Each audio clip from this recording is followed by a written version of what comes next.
pero ya se sabe, ¿no? Que cuando, buenos días a todos, perdonad la espera, estamos en directo y hoy en estos webinars que llevamos haciendo desde el principio del estado de alarma, prácticamente uno por semana, contamos en este caso con un miembro del gobierno y uno de los más destacados dirigentes del Partido Socialista, y para precisamente intentar analizar un poquito más con calma y dar una perspectiva más de largo plazo, poner unas luces de largo plazo sobre la realidad que nos está ocurriendo. Hoy contamos con José Luis Ábalos, ministro de Transportes, Movilidad y Agenda Urbana. Muchas gracias por estar hoy aquí, demostrando precisamente que la movilidad, en este caso virtual, es también parte del futuro que hemos dado en llamar nueva normalidad. Ministro, bienvenido, muchas gracias. ¿Qué tal? Muy buenos días. Bueno, José Luis Ábalos es, como decía, además es ministro desde 2018, es secretario de organización del Partido Socialista desde 2017, diputado por Valencia desde el 2009, su ciudad natal, desde hace más de una década. Y hoy queremos hablar con usted precisamente sobre, bueno, como decíamos, ¿no? Hoy, ¿cuál es cuál ha sido su valoración un poco de la gestión de la crisis? Probablemente, desde luego, la sanitaria de las más complicadas de los últimos 75 años. En las perspectivas que tenemos en el caso de la reconstrucción, en esta entrada a la nueva normalidad y, sobre todo, cómo ha definido el contexto actual, como decía, esta época política que tenemos ahora y que nos viene a futuro, ¿no? Y más además en su caso, como tiene una responsabilidad tan importante en la gestión del gobierno y en la gestión del partido que es uno de los partidos vertebrales de la democracia española, ¿no? Muy brevemente, a todos nuestros amigos que nos están siguiendo en directo, recordamos un poco lo que es la estructura de este foro. Tenemos 1 hora de duración máxima, a las 11 estamos cortando. Charlaremos cada uno de estos 3 bloques que he mencionado anteriormente, que acabo de comentar, y entre cada uno, mi compañera Laura Marcos, que es gerente del equipo de consultoría, recogerá las preguntas que se estén formulando, los que estén viéndonos en directo, y también recogerá, creo que, algunos de los casos de algún periodista que hay también. En cualquier caso, como decía, esto estamos retransmitiendo en 6 plataformas en directo y en streaming. Podéis seguir esta conversación también por las redes sociales con el hashtag TH1Ábalos. Y sin más dilación, quiero entrar, ministro, directamente en materia, si me lo permite. Y es que justamente acaban de cumplirse 3 meses, ¿no?, desde la adopción del decreto de declaración de estado de alarma, y hemos vivido sin lugar a duda el periodo más atípico y complejo de las últimas décadas, me atrevería a decir, de nuestro país, ¿no?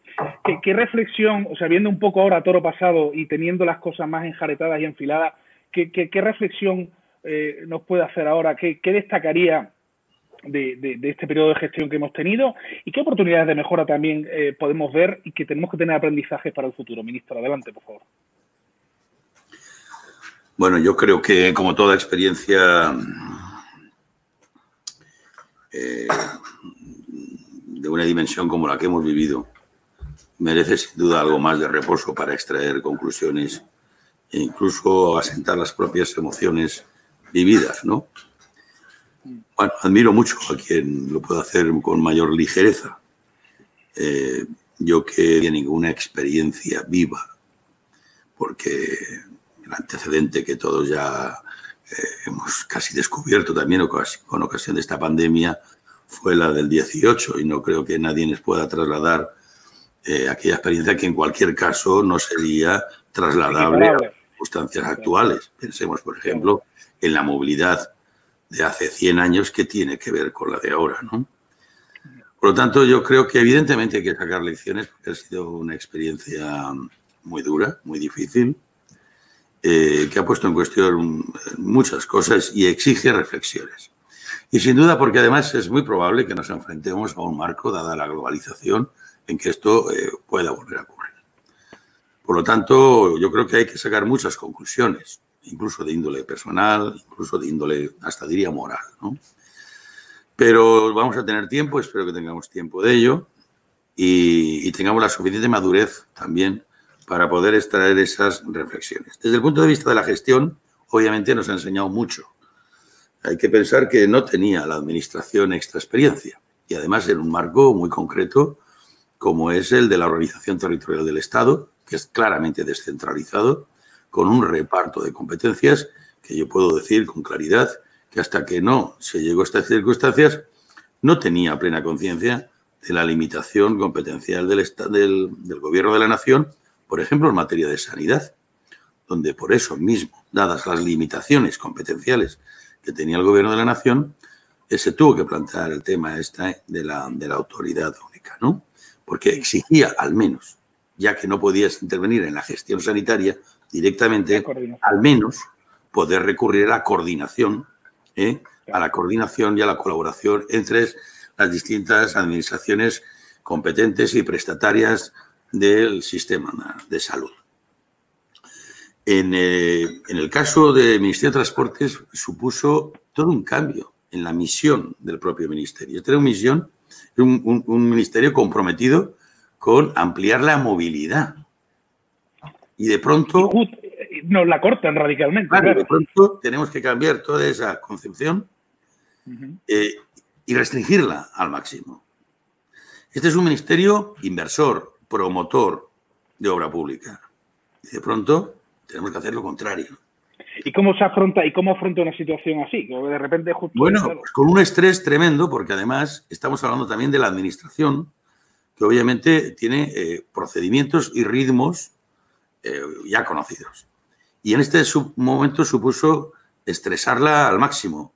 Es decir, y además en un momento en que buena parte del personal tuvo que confinarse y otros teletrabajando.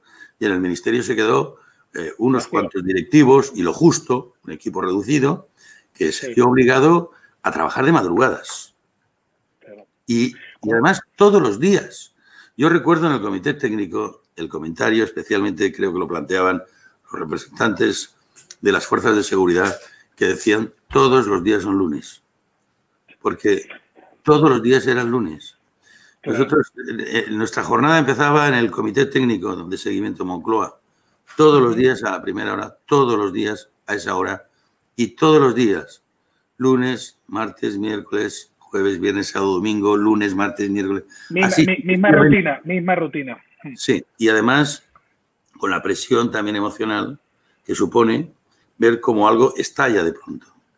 Que pasamos de unos contagios muy limitados, de unos fallecimientos limitados, a de pronto una explosión sanitaria y de mortalidad tremenda.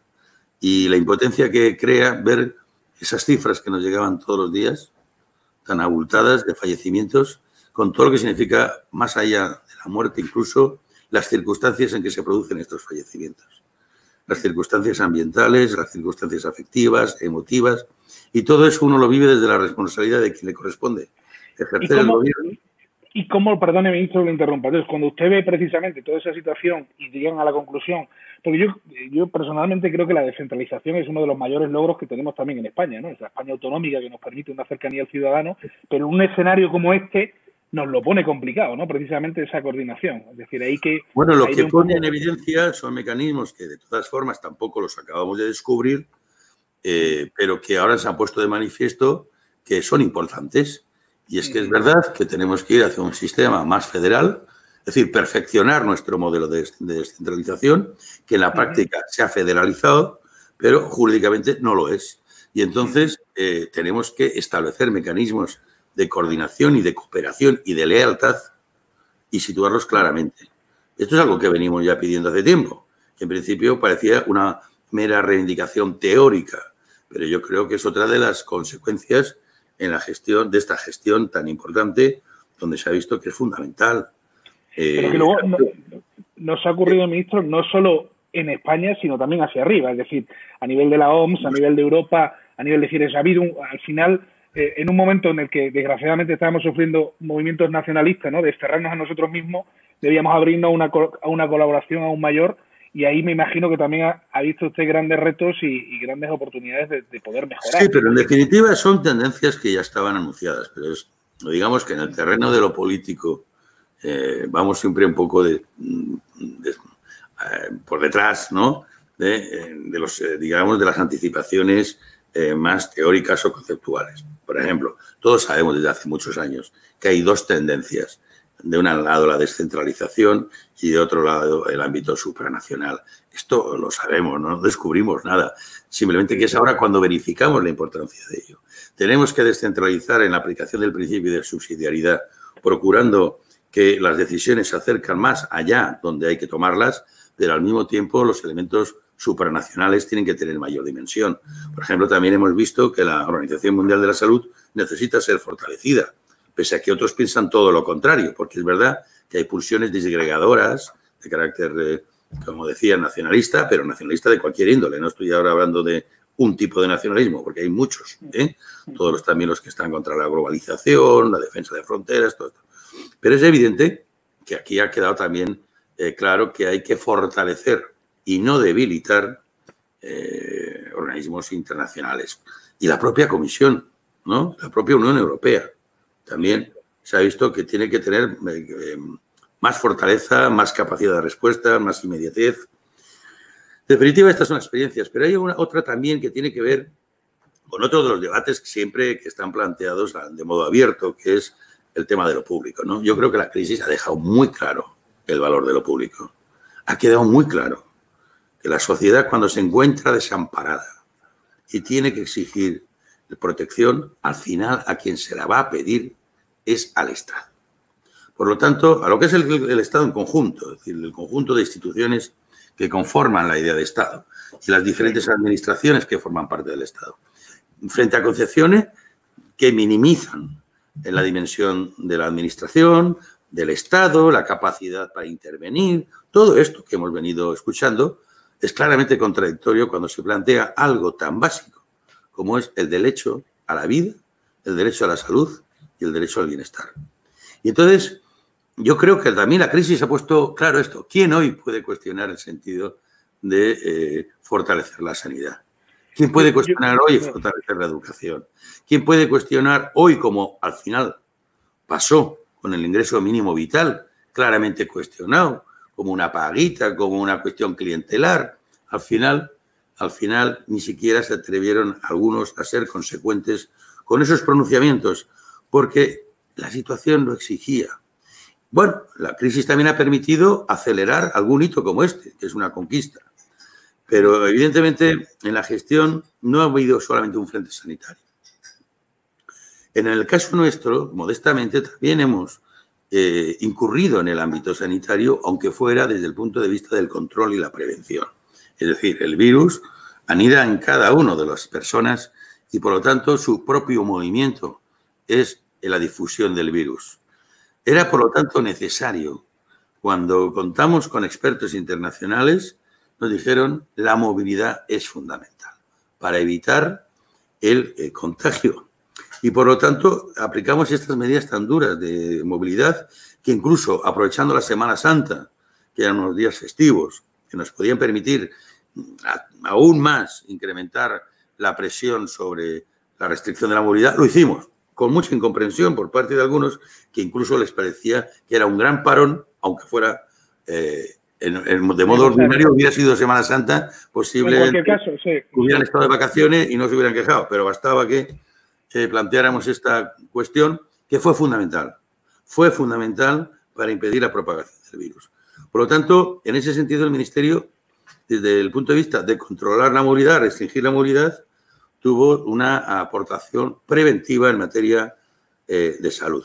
Pero aparte del Gobierno también, desde el primer momento, procuró que pudiéramos enfrentar la salud de las personas sin menoscabar el bienestar de las mismas. Y por eso las medidas, por ejemplo, que afectan a los ERTES. La tranquilidad de decirle, usted no va a perder el puesto de trabajo. Puede quedar en casa y vamos a evitar que eso suponga que pierda el trabajo. Todas las medidas de carácter de protección social que se aportaron, como nunca en la historia del país. ¿Podremos tener errores? Claro que sí. Si esto ha sido ensayar, si ha sido aprender. Hoy estamos en condiciones de incluso demostrar mucho más. Yo, por ejemplo, en el Ministerio hemos tomado 113 medidas. Ahí están. Si tuviéramos que volver a intervenir, ya no tenemos que improvisarlas. No tenemos que estar pensando. Tenemos ya una guía para eso.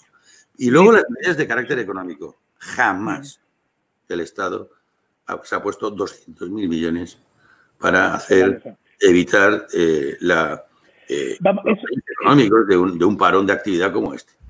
Ministro, vamos a ir precisamente a esa parte, es decir, cómo hemos sentado las bases para la reconstrucción posterior que tenemos ahora, pero antes de entrar en ese bloque donde usted ha apuntado precisamente las medidas esenciales que han permitido o que van a permitir esa posterior reconstrucción, precisamente, ¿no? La parte, el eje social, el eje económico, etcétera. Entonces, voy a darle, para cerrar esta primera parte de la pandemia y centrarnos en la reconstrucción, que la pandemia todavía, es decir, no ha acabado y puede haber rebrotes, etcétera, desgraciadamente, y me va a permitir, yo soy medio de Cádiz, medio alemán. Entonces, yo para esto voy a sacar mi parte germánica para estructurarnos y luego sacaré la parte de Cádiz para darle un poquito más de agilidad.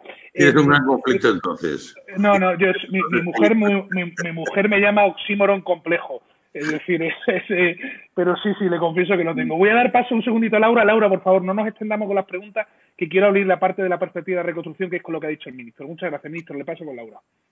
Gracias, Daniel. Gracias, ministro, por estar hoy con nosotros. Estamos ahora mismo emitiendo en directo desde YouTube, desde Facebook y desde LinkedIn, lo recuerdo, y también hablando con buena parte de nuestra comunidad Thinker, ¿no? Comentando ya esta conversación en Twitter a través del hashtag ese que mencionábamos al principio, TH1Ábalos. Tenemos bastantes preguntas que han ido mandando los periodistas, tanto a través del canal de Telegram como a través de otros canales y también de algunos usuarios, así que efectivamente no perdamos tiempo, vamos directamente al grano. Sobre este primer bloque de balance de gestión, el Defensor del Pueblo ha remitido en las últimas horas una queja al Gobierno por la negativa de las compañías aéreas a devolver todavía hoy el dinero de algunos vuelos cancelados a los usuarios. Le preguntan si se plantea su ministerio algún tipo de ayuda o incluso de rescate para las compañías aéreas. Y en esta misma línea, Luis García le hace una pregunta algo más retrospectiva, mencionaba algo sobre esto antes, ¿no? Sobre la seguridad sanitaria en los aeropuertos. Le dice, en febrero de 2020, viendo la situación que estaban viviendo en China y en Italia, ¿por qué no se limitaron o se controlaron los vuelos procedentes de esos dos países? Bueno, por empezar por el último. Los vuelos con China se anularon, se eliminaron cuando empezó la situación y lo hicieron las propias compañías que dejaron de operar. También digo una cosa. Ahora que todo ha pasado es muy fácil acertar. Cuando había que acertar era entonces.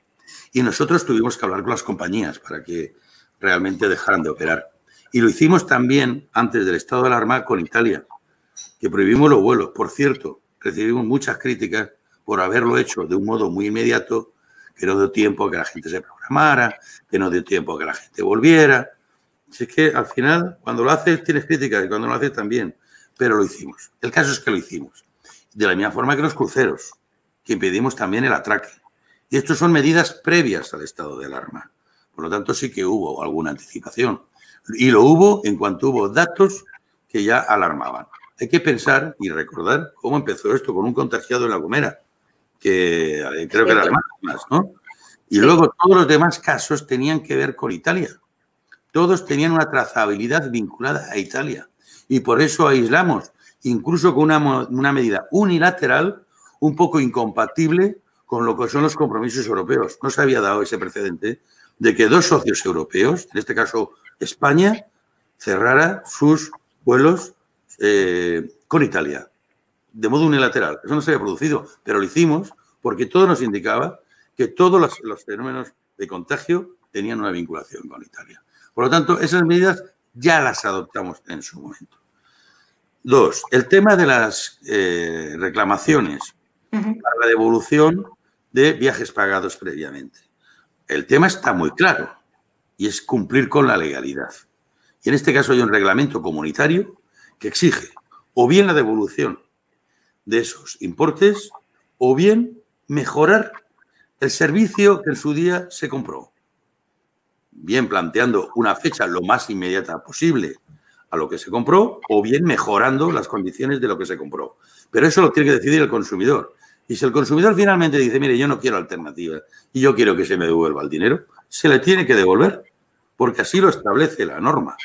Y en ese sentido, si las compañías no cumplen con ello, es verdad que hay mucha presión sobre las agencias, porque estas son las que, en principio, tienen las intermediarias. Claro, el trato comercial, reciben la presión, ¿no? Y el problema es más bien de las agencias con las compañías aéreas en muchos casos. Pero las compañías aéreas saben que tienen que pagar y, en su caso, si no cumplen, saben que la Agencia de Seguridad Aérea tramita estas reclamaciones. Ahora, es verdad, hay muchísimas reclamaciones para tramitar.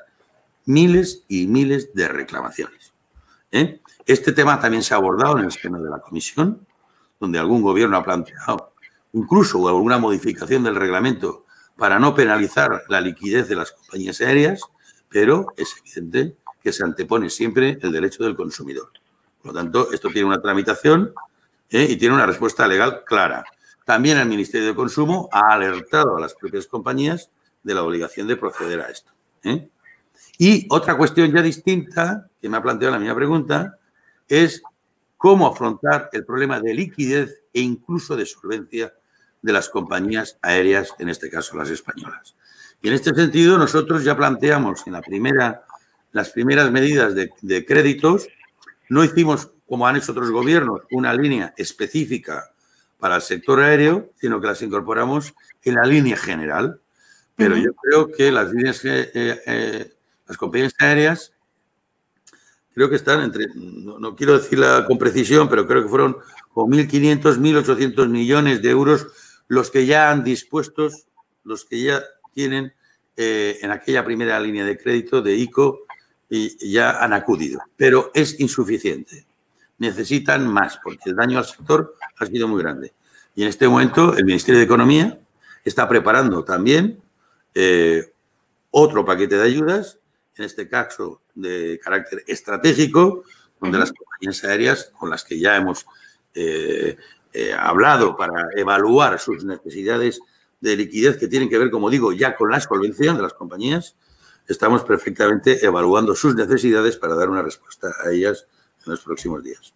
Perfecto, pues me quedo con ese mensaje de ayuda, de más ayudas a las compañías aéreas. Le preguntan también desde ABC, Guillermo Ginés, ahora mismo por el tráfico ferroviario, ¿no? Le hace una pregunta muy concreta, si puede afectar la COVID-19 al proceso de liberalización del AVE que estaba previsto para el mes de diciembre, y en esta línea, y hablando también de infraestructuras, ¿qué va a pasar con AVLO, uno de sus proyectos estrella, ese AVE low cost que iba a empezar a operar en abril y que efectivamente no ha quedado suspendido por esta pandemia? No sé si hay alguna fecha prevista de reapertura que nos pueda adelantar.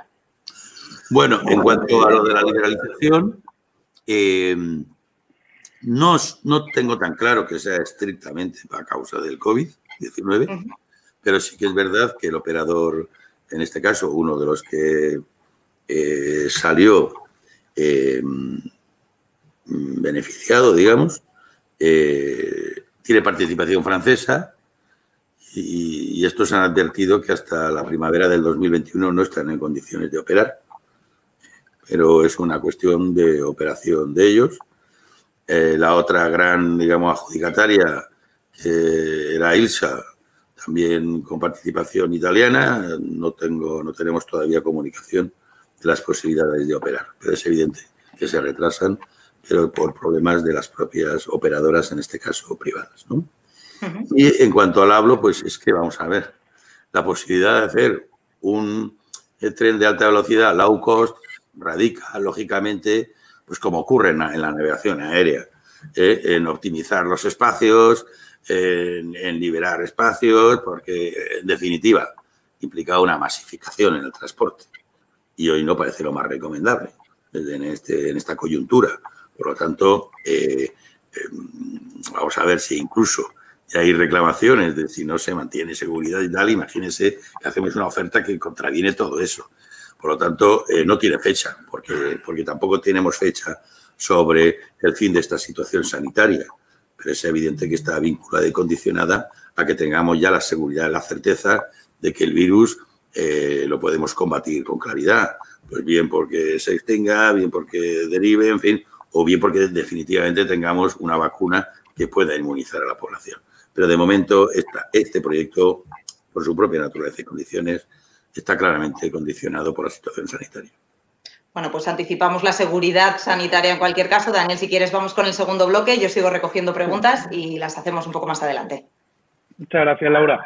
Sí, ministro, a mí me ha dejado chocado, ¿no? De todos los días son lunes, madre mía, eso es como si nos dicen que todos los días son 9 de enero, ¿no? O 10 de enero y que tenemos que volver a trabajar, pero ahora toca lo que es más importante, que es la parte de la reconstrucción.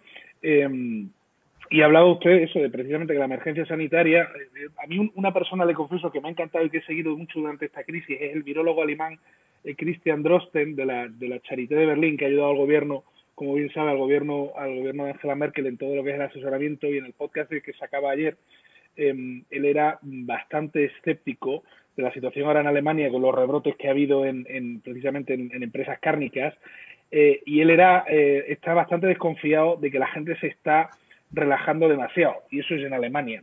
Entonces mi pregunta, ministro, es, bueno, ¿esta nueva normalidad es más nueva o es más normal, más normalidad? Es decir, ¿qué podemos esperar de este tiempo? Que la gente, me temo que nos estamos o podemos estar relajándonos más de lo que debiéramos, porque al final esto no depende de ustedes, los políticos, esto depende de cada uno de nosotros, los ciudadanos, que al final cumplamos un poco con... está bien. Sí, bueno, yo le quería descargar a usted un poquito de responsabilidad, pero dicho, sí. No nos descargue, porque es evidente, porque si algunas experiencias hemos tenido ha sido esa. Fíjese cómo empezó en Reino Unido. Bueno, la opción no era la nuestra. Nosotros optamos por un confinamiento que a la gente le pareció tan duro como que algunos dijeron que habíamos declarado un estado de excepción. Fíjese qué duro era. Incluso algunos que dicen que reaccionamos tarde. Pero les pareció durísimo el confinamiento. Cuando planteamos esos 5 días que coincidían con un puente en Semana Santa, que como le digo, en circunstancias ordinarias, muchas personas que se lo hubieran podido permitir, lógicamente, pues hubieran optado por ir de vacaciones, hasta también les pareció duro parar la actividad de esos días. Pero es que hay una opción que además no es solamente una opción desde el punto de vista epidemiológico, sanitario, sino claramente político. Bueno, en el Reino Unido se optó por la inmunización del rebaño, hasta que se les fue de las manos. Y en Suecia igual. Pero es que en Brasil han hecho incluso concentraciones y manifestaciones en contra de cualquier confinamiento o de restricción de lo que entienden que es la libertad. Y en Estados Unidos igual. Claro. Y en Chile igual. Y por eso, ¿cuál es la consecuencia? Estoy hablando de los países con mayor incidencia de mortalidad y contagios. Aquellos que aplicaron esa concepción. Y en España la teníamos y la tenemos. Aquellos que votaron en contra del estado de alarma, votaron en contra del confinamiento y en contra de restringir la movilidad.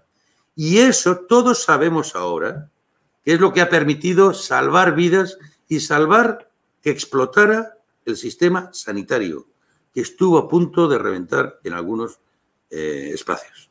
Con claridad. Con claridad. No reflexionemos. Reflexionemos las opciones. Otra cosa, y yo luego hay otra cuestión que tiene que ver no ya con la concepción, como le decía ahora, política, sino también con el sentido de la representación política, que creo yo que tiene siempre una función pedagógica. Y es la de generar, digamos, recomendaciones a la población. Y en este sentido, nosotros siempre advertimos de lo mismo. Podemos hacer esto, pero no nos quitemos la responsabilidad que esto no se ha acabado. Podemos emprender esta actividad, pero mantengamos la prudencia que esto no se ha acabado. Ahora, si animamos, decir, no, esto no hay ningún problema, hay que volver a lo de antes, porque hay que incluso piensa que pues hay que convivir con el virus. Hay quien lo piensa. Hay quien lo piensa. Es un riesgo, y en este caso es un riesgo a lo mejor mayor, pero es más importante que nos separe la actividad económica que lo otro. También hay opciones. Entonces yo siempre apelo a lo mismo. Tenemos que reconstruir, tenemos que relanzar la actividad, pero con prudencia, con responsabilidad.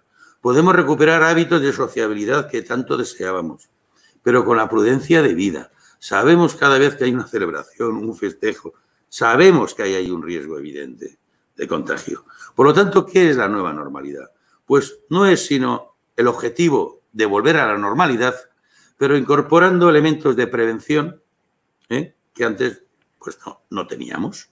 Por ejemplo, ayer estuvimos en Adif y dije yo, algunas medidas se van a quedar porque son buenas. Por ejemplo, ¿de qué medidas me refería? Más allá de las que me quieren atribuir.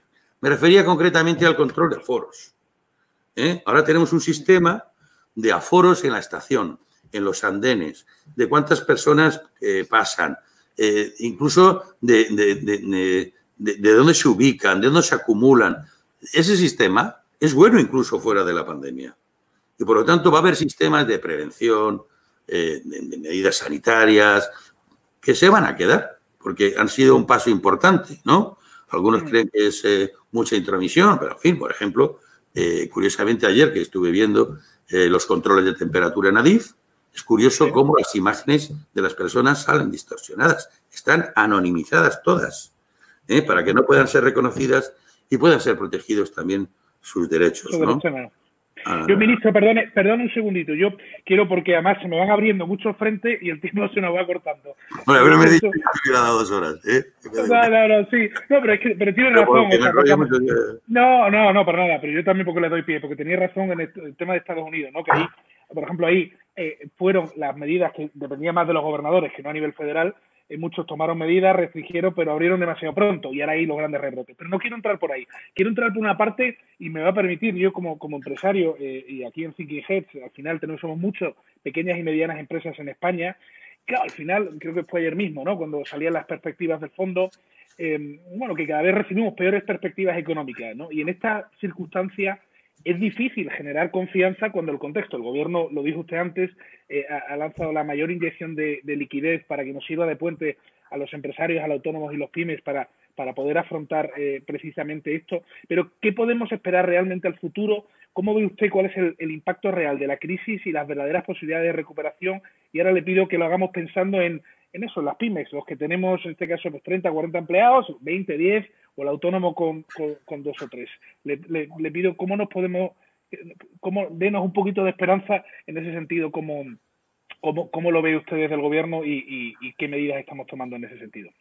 Pues mira, yo lo veo que cuando afrontamos el problema de carácter sanitario, que era la urgencia, apelamos a la unidad de todos los recursos del país, de todas las administraciones, de todos los responsables, pero también a la unidad de nuestra sociedad. Yo creo que hay que poner en valor que fuimos capaces de hacer algo que no nos creíamos que íbamos a ser capaces. Yo recuerdo cuando nos llegaban imágenes de China. El comentario era, ojo, que España no es China. Ojo, que los españoles no somos así. Pues sí, hemos demostrado ser muy conscientes y muy responsables. Lo hemos demostrado. Y ahora en el campo de la recuperación es exactamente lo mismo. O sea, nosotros tenemos que intentar... ¿Cómo se gana la confianza? Pues no generando desconfianza, desde luego, es lo primero. ¿Cómo se genera ánimo y entusiasmo? Pues no deprimiendo, no alarmando. Eso es básico. ¿Y cómo se consiguen fondos en Europa? Pues todos juntos y unidos, no generando problemas e inconvenientes para que no los podamos conseguir. ¿Sabe lo que significa no conseguir los recursos europeos que están planteando? La mayoría en forma de transferencias y no de préstamos. Pues que muchas de las empresas que usted me comenta no tengan trabajo. Porque hay muchísimas opciones y oportunidades. Nosotros desde el Ministerio estamos lanzando proyectos muy interesantes para promover la obra pública, la digitalización, para promover la innovación. Temas que tenemos, desafíos que teníamos ahí, ¿no? El tema de la economía verde. Ahora tenemos grandes opciones para llevar adelante eso, que son las que nos brindan la ocasión. Nosotros tenemos, por ejemplo, un plan de rehabilitación de viviendas muy ambicioso, que creo que puede encajar perfectamente en los objetivos de la ayuda europea. Y eso significa movilizar recursos tremendos y moviliza mucha mano de obra de modo inmediato. Pues eso es lo que tenemos que hacer. Esta crisis, a diferencia de 2008, no es una crisis financiera, no es un problema de recursos financieros. No. Es otro tipo de crisis. Y yo, las reuniones que tengo con empresarios, lo que me trasladan son ganas de trabajar, ganas de que salgan oportunidades y proyectos. Eso es lo que me trasladan. No es la crisis financiera que tuvimos y encima que en España se asoció a la inmobiliaria, con lo cual se agravó más aún la propia crisis financiera. Este es otro tipo de crisis. Y también otro tipo de respaldo por parte del gobierno. Y también otra cobertura y otra protección. Porque de la crisis de 2008 tenemos que acordarnos de los desahucios, del paro, de tantos proyectos vitales truncados. Aquí la respuesta ha sido otra. Aquí la respuesta ha sido proteger los puestos de trabajo con los ERTES, proteger incluso si no tienes ningún trabajo ni posibilidad de darte un ingreso mínimo. Muy distinta a la de respuesta, pero insisto, y también con recursos económicos, con créditos para avalar, porque la situación es otra. Esta es una crisis sanitaria, pero no es financiera. Y por lo tanto, si nos comprometemos en un proyecto nacional de reconstrucción, porque debe ser así, nacional, yo creo que con ese ánimo y esa unidad, y no poniendo palos en las ruedas, ni dificultando que nos lleguen los fondos, yo creo que sinceramente hay ganas en España. Ganas por trabajar, pero además hay ganas por hacer cosas nuevas. Es muy importante. Y de crear. Eso nos había dado en otras crisis, porque en otras crisis se plantean salidas más conservadoras, más de recuperación, ¿eh? Pero aquí yo veo y observo un dinamismo en la sociedad, que la gente quiere hacer proyectos nuevos, innovadores, quiere afrontar los desafíos que tenemos, los desafíos tecnológicos, medioambientales, lo veo con ganas. Y yo estoy reuniéndome con empresarios importantes y organizaciones empresariales y así me lo trasladan. Y me trasladan también incluso proyectos interesantes de colaboración público-privada en los cuales nosotros tenemos bastantes ideas ya sobre ello y que creo que son necesarias. Por ejemplo, en el tema de la vivienda. Nosotros creemos que en el tema de rehabilitación la colaboración público-privada puede estimular muchísimo. En el tema incluso de construcción de vivienda a través de la concesión del derecho de superficie, es decir, facilitar suelo para que se pueda construir viviendas de alquiler social. Ahí hay fórmulas de colaboración público-privada muchísimas y las estamos trabajando. Y es precisamente esta coyuntura la que permite, con cambios tan abruptos que nos ha producido la crisis sanitaria, nos permite también reinventarnos, ¿no? Son grandes momentos de grandes cambios, son grandes momentos de grandes reinvenciones. Yo, ministro, perdone, pero otra vez me vuelve mi madre a recordarme como alemana de que tenemos que pasar, porque usted me ha señalado ahora, y yo creo que es un tema importante, ¿no? Que esto de reconstruir España lo tenemos que hacer entre todos, y eso nos va a abrir luego el bloque después, el bloque de la parte más y el impacto de esto en la política con mayúscula, ¿no? La del arte de lo posible. Pero quería antes dejar las preguntas, Laura, por favor, un segundito. Vamos a sacar, por favor, unas preguntas de público en la parte de la reconstrucción y luego pasamos a la parte de la parte política. Adelante, Laura. Perfecto, pues venga, vamos con ello, ¿no? Sobre ese mensaje que decía el ministro, ¿no? De todos juntos y unidos en Europa, ¿no? Y que eso es importante para conseguir recursos europeos que al final lleguen a la economía y lleguen a los pequeños y medianos empresarios. Hoy despertamos con una buena noticia en la prensa y en todos los medios, ¿no? España formaliza la candidatura de Nadia Calviño para presidir el Eurogrupo, ¿no? En este momento clave, como decíamos.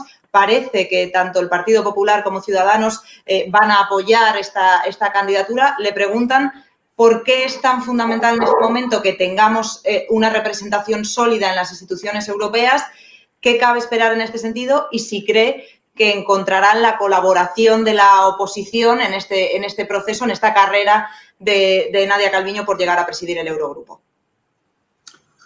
Bueno, yo creo que en cualquier circunstancia una representación destacada en el ámbito de la Unión pues es importante siempre. Ya no digo en estos momentos es crucial. En estos momentos es crucial porque sabemos perfectamente además que no todos los países, o mejor dicho, los gobiernos de distintos países pues no tienen la misma visión que tiene en este momento, por ejemplo, España y que comparte con Francia y que comparte con Italia. Todos sabemos que hay otros países en los que se ha singularizado especialmente el gobierno holandés con otra visión del problema y, por tanto, con otra visión de las soluciones. Por lo tanto, es muy importante que tengamos, en este caso, alguien que tiene una visión que compartimos. La segunda, encima, comparte también tareas de gobierno, de responsabilidad. Es evidente la significación que eso entraña. No creo que haya que perder mucho tiempo en explicarla. Lo que no... tampoco creo que haya mucho tiempo que perder en explicar la oposición a ellos, de quienes la ejercen, ¿no? Yo creo que es evidente que el Partido Popular pues, ha cambiado de opinión. No creo, sinceramente, que pudiera corresponderle otra posición a un partido que ha gobernado España y que sabe perfectamente de qué va esto. No creo que haya que explicarle nada. Y en cuanto a la ultraderecha, pues como ya sabemos, que evidentemente están en la opción apocalíptica, pues yo creo que no están en ninguna opción de construcción de nada, sino más bien de destrucción de todo. Pues yo lo que creo que ese es un problema que tenemos en Europa, ¿no? La aparición de la extrema derecha, la irrupción, que no es la primera vez que conocemos lamentablemente, estos fenómenos de derecha extrema o de fascismo claramente. Europa los ha vivido y los ha vivido en coyunturas también siempre críticas, siempre aparecen estas formaciones apocalípticas que por otra parte pues están ahí, ¿eh? Y por lo tanto tenemos que asumirlas.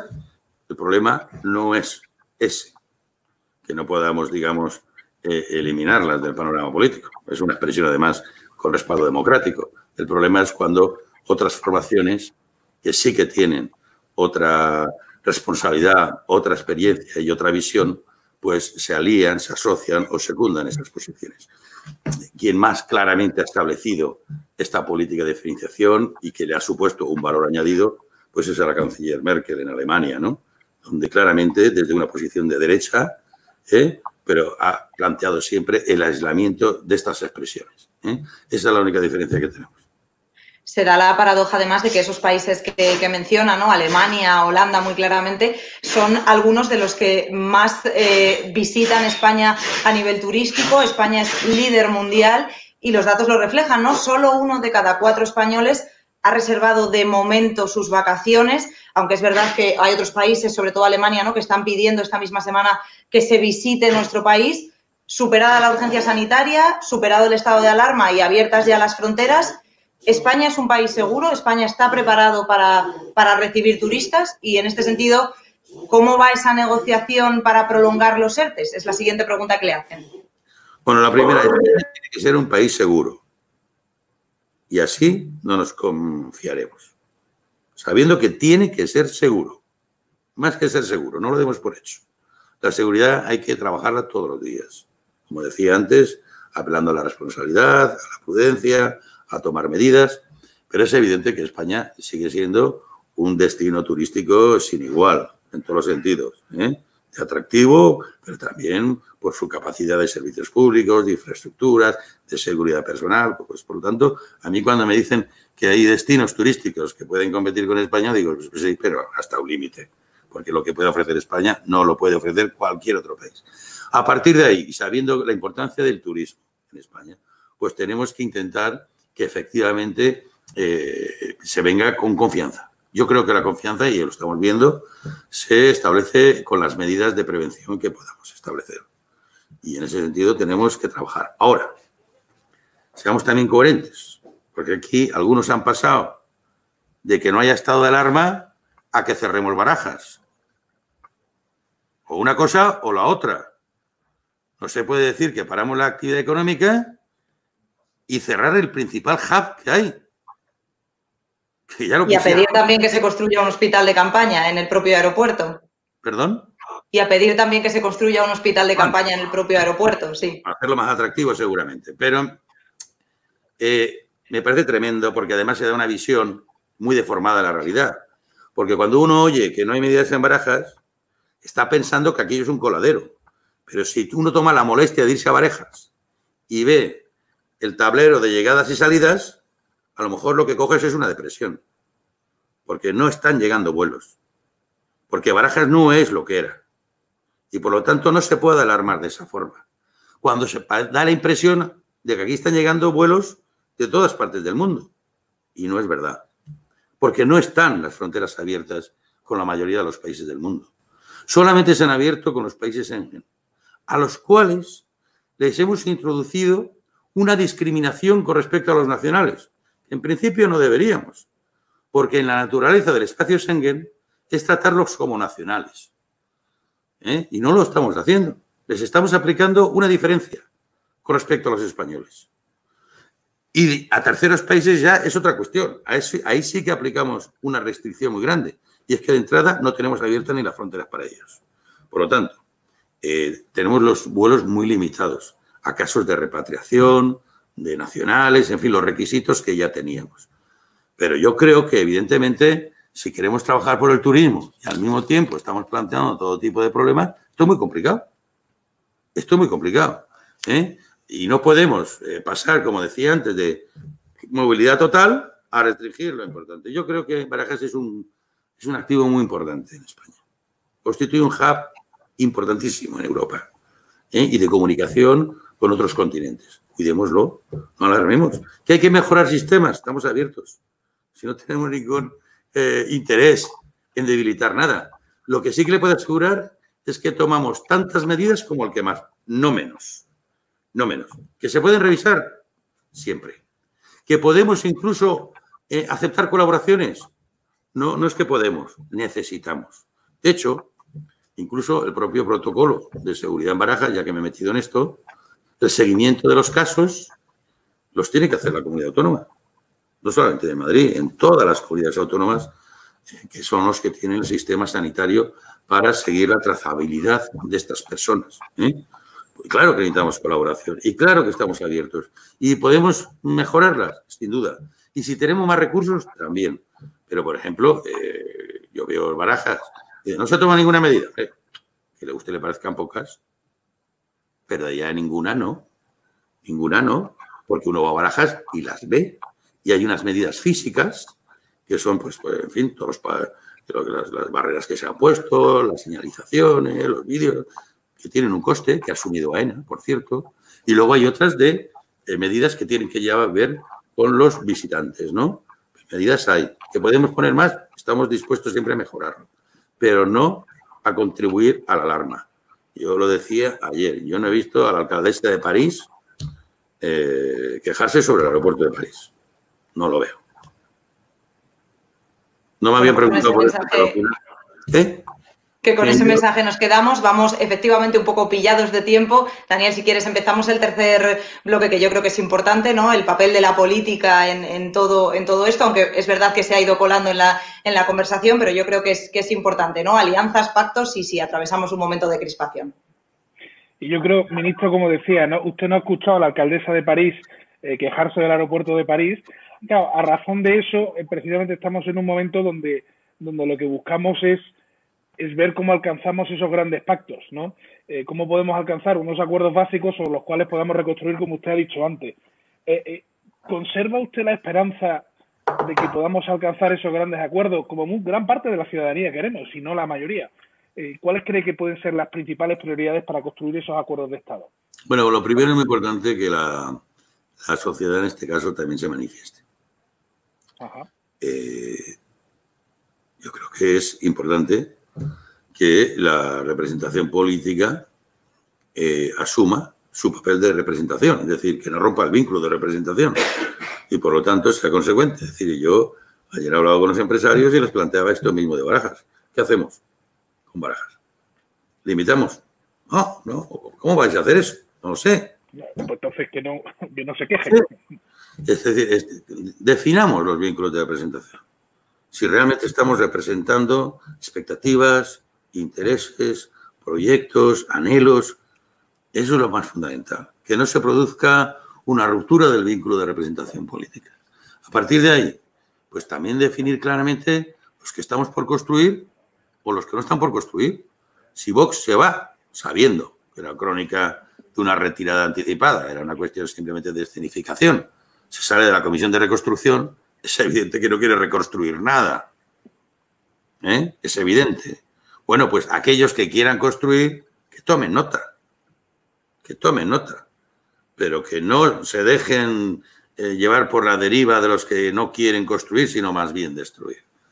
Yo creo que ahí es importante que centremos algunos aspectos. Mire, yo creo que, y ya le digo, como usted me ha presentado como secretario de organización del Partido Socialista, le voy a hablar de algunas cosas del Partido Socialista cuando han llegado momentos difíciles. Ninguno incomparable a la situación actual. Ninguno. Pero aún así le digo, en el año 12, después de perder el gobierno, como lo perdimos, con un gobierno de mayoría absoluta del Partido Popular, por lo tanto no le hacía falta gran apoyo de la oposición, el entonces secretario general, Alfredo Pérez Rubalcaba, le dijo al señor Rajoy, vaya usted a Europa, defienda a España y cuente con nuestro apoyo, porque lo que usted va a defender es el interés de todos. En el año 14 se produjo la sucesión de la corona en España de un modo natural y tranquilo. Y sin duda el Partido Socialista contribuyó con claridad a esa sucesión tranquila. En el año 16, después de 2 intentos de conformar gobierno y no obtener mayorías absolutas, el Partido Socialista hizo posible que hubiera un gobierno en España absteniéndose a costa de sufrir un desgarro interno tremendo, tremendo. Pero hicimos posible un gobierno para España que no nos gustaba. Pero España necesitaba un gobierno.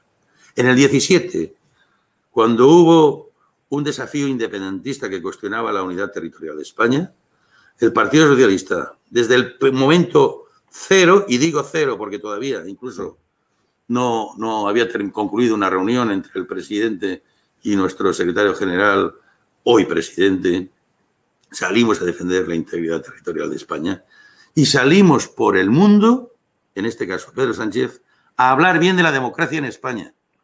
Todo lo contrario que estamos observando ahora. A hablar bien de la democracia en España, que la propaganda independentista ponía en cuestión para justificar aquel desafío.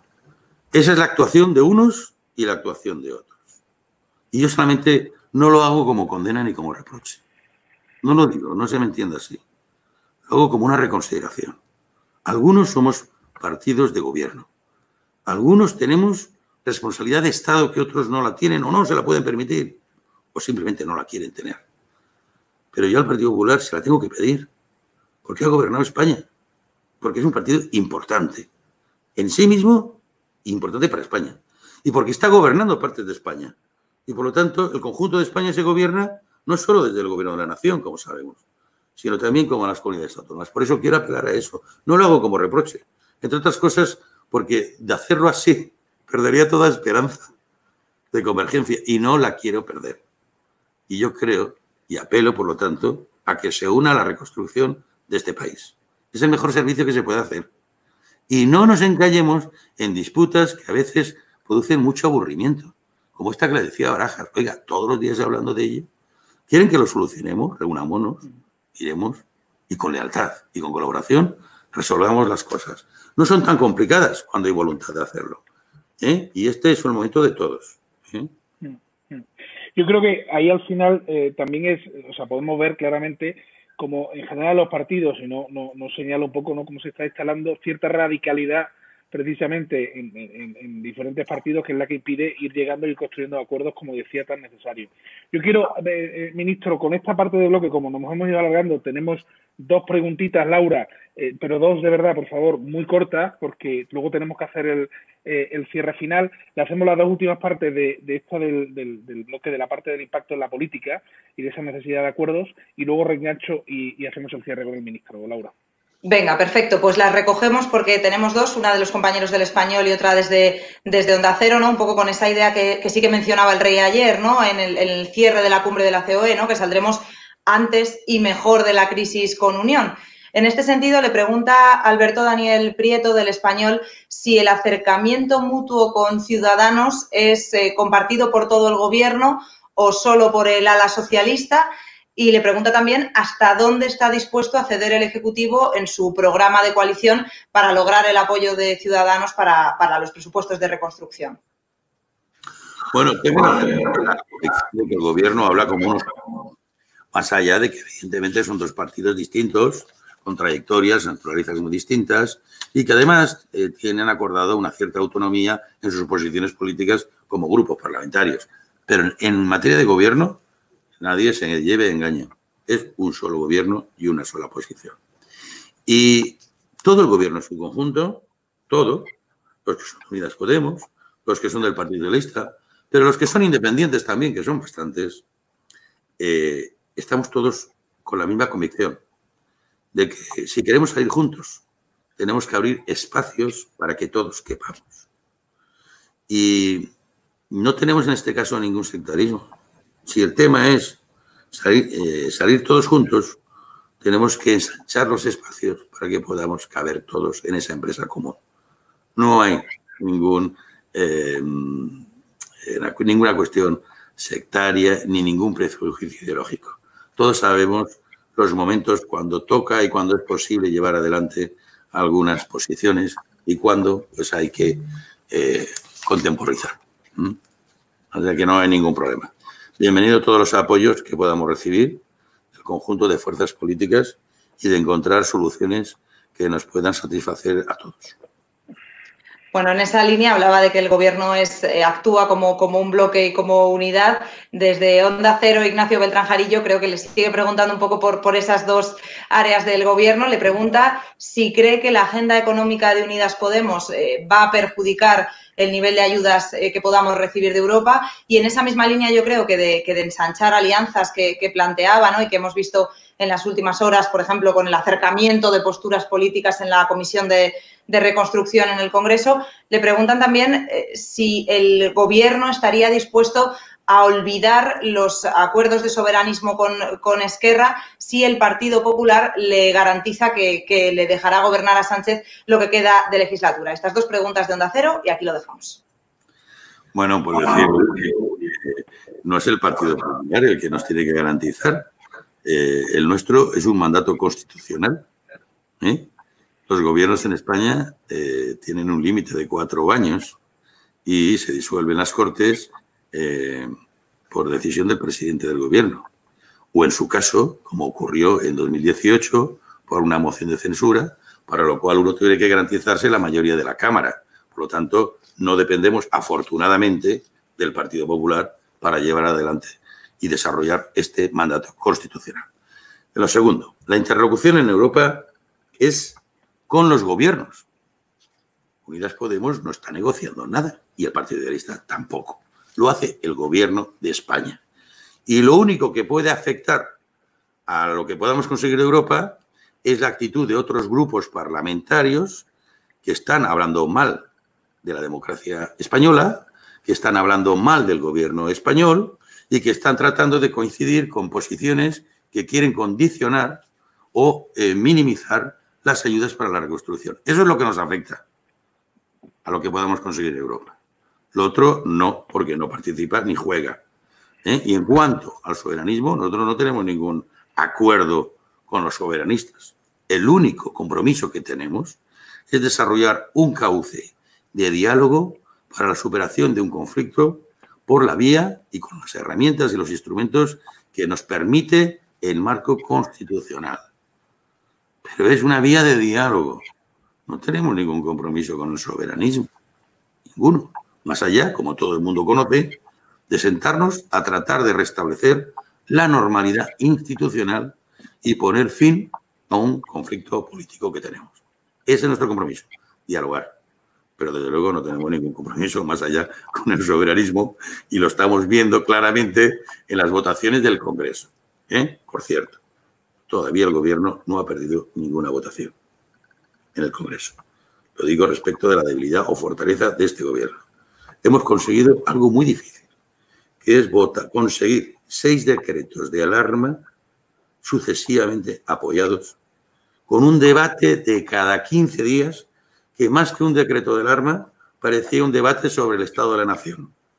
Cada 15 días, rindiendo cuentas y donde la oposición ha podido expresarse exigiendo esas cuentas con claridad. Hemos también aprobado muchísimos decretos que tenían que ver con las medidas. Todas han sido ganadas por el Gobierno, con el apoyo, lógicamente, de la mayoría de la Cámara. A veces se quiere dar otra visión, pero la realidad es esa. Yo, en cambio, recuerdo del 16 al 18 cuántos, y pueden mirar, reales decretos consiguió llevar el Gobierno a la Cámara. Y no es porque no quisiera ni necesitara, simplemente porque no disponía de mayoría parlamentaria para ello.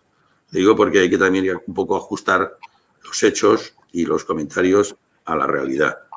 Algunos nos acordamos de ello.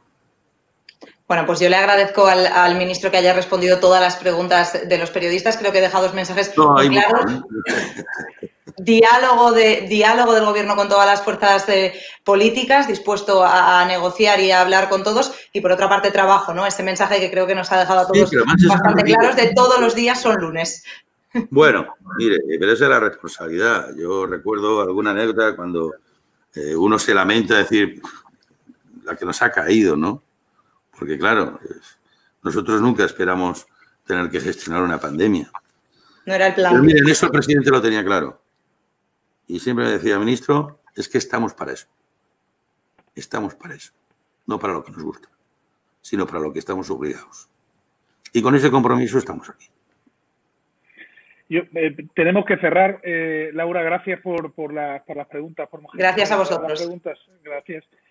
Ministro, ya para cerrar, porque su equipo nos está diciendo que tiene una agenda tremendamente apretada y no queremos un minuto final, querría pedirle una última reflexión, ¿no? O sea, hemos tenido en estos últimos 3 meses, desde el presidente Felipe González, presidente Zapatero, un foro muy grande del sector turístico, tenemos ahora en el futuro un sector agroalimentario, y hemos tenido también al secretario general del Partido Popular aquí, a Teodoro García Egea, que él al final también lanzaba de una necesidad de consenso y de reconstruir a España entre todos. Pero precisamente usted ha abocado probablemente a gestos que señalan una falta liderazgo ahora para afrontar el futuro, y es decir, y cómo podemos intentar buscar como ciudadanos, se los pedimos, ¿no? Los políticos, como usted decía, oye, recupere el vínculo que tiene con su representado para construir a futuro, ¿no? ¿Nos puede decir un poco, oye, cuándo falta liderazgo ahora para construir ese futuro?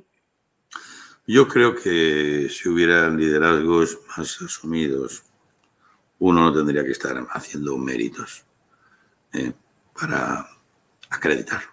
Yo creo que cuando el liderazgo se ejerce es cuando se hace aquello que cuesta explicar, aquello que no satisface de un modo directo. Se ejerce liderazgo cuando uno no busca conquistar el aplauso inmediato. Para eso no hace falta ser líder, y por lo tanto eso es fácilmente detectable cuando uno hace gestos de cara a la galería o simplemente exagera en las propias expresiones. Ahí es cuando realmente vemos si hay liderazgo o no. Liderazgo es cuando pues, uno asume la responsabilidad y no busca el contento de los demás, sin más. Y por lo tanto yo no tengo por qué extenderme más, porque es evidentemente visible quién tiene esa capacidad de liderazgo y quién además para ejercerlo está libre de los complejos de los que debe estar alguien que lidera algo. Ministro, muchísimas gracias por su tiempo, por haber estado aquí con nosotros, y a todos los asistentes que han estado con nosotros también agradecerles, y esperamos poder volver a conectarnos pronto y que mucho ánimo con el trabajo que todavía nos queda sí. Mucho. A ver si nos vamos acercando al jueves. Bueno, permíteme que también os agradezca la invitación. La verdad es que no os conocía, no había tenido esta experiencia. Tengo que deciros que me he sentido muy a gusto y me ha parecido muy corto. Bueno, que de haber sabido que me iba a encontrar así, hubiéramos hecho más largo, porque creo que se nos han quedado bastantes cosas por hablar y muchas que aclarar. Que de ordinario uno no tiene la capacidad para responder a cosas que tiene que leer con sorpresa todos los días y que se corresponden, pues no digo ya con la realidad, pero al menos que también merecen otra visión desde otro ángulo con el que poder debatir. Así que gracias por el enfoque que habéis dado y mucha suerte en el empeño.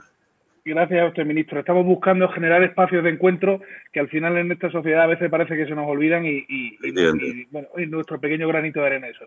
Muchas gracias a usted y a su equipo por haberlo hecho posible. Muchas gracias a todos los que están con nosotros y nos estamos conectando en breve con el seminario que organizaremos sobre el sector agroalimentario. Muchas gracias. Buenos días. Buenos días.